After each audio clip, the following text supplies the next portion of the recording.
a beautiful day here in Unicoi County, albeit very, very cold. But on that day, September 27th, it was anything but beautiful. It was a 500-year storm event that created the destruction that you see behind us. We want to bring in Chief Meteorologist Todd Howell once again with more on that and some perspective where we're standing and just what happened on that day, Todd. John and Rob, when it comes to the impacts from Hurricane Helene, Unicoi County up here, they received a 1-2 punch. Now, just like with Cobb County, there was a predecessor rainfall event 2 days before Helene ever arrived, and that primed the area for flooding. But up here, Unicoi County also had more of the direct impacts from the tropical system.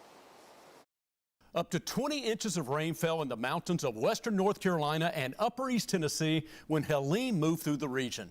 Just like the Pigeon River in Cobb County, the Nolichucky River flows out of North Carolina and into Tennessee and right into the town of Irwin. The rising river collected trees and other debris as it swelled, sending a 20 to 30 foot high wall of debris downstream. Bridges and buildings were destroyed, and people had to be evacuated by helicopter from the roof of the Unicoi County Hospital as it was surrounded by the raging river. Once the floodwaters receded, officials removed enough debris to fill Neyland Stadium up to 3 feet above the goalpost.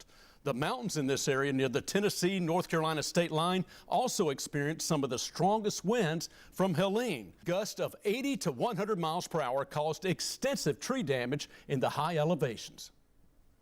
Water and then you do tease.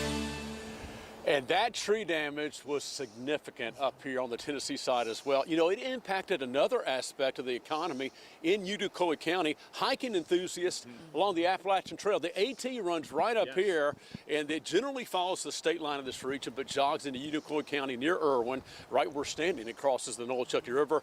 But many hikers agree that this is one of the prettiest areas along the entire trail from Georgia to Maine, and it's currently closed due to the numerous downed trees and damaged shelters along the ridge lines. And by the way, Uncle Johnny's hostel, I believe, right behind me. Yep. You can see the water level. John and Robin, we will be in the water back on September 27th, and it damaged a lot of the area all the way up here, but hopefully that's going to be restored soon. And for comparison, and John and Robin, you mentioned this a moment ago, the current level of the Nolichucky behind us right now is about 1.5 feet.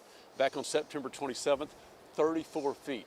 We would be in the water. You can see, look at this tree behind us. I mean, just damaged. It came all the way up here, like the Pigeon River in Cobb County yesterday, Newport. Newport became part of the river.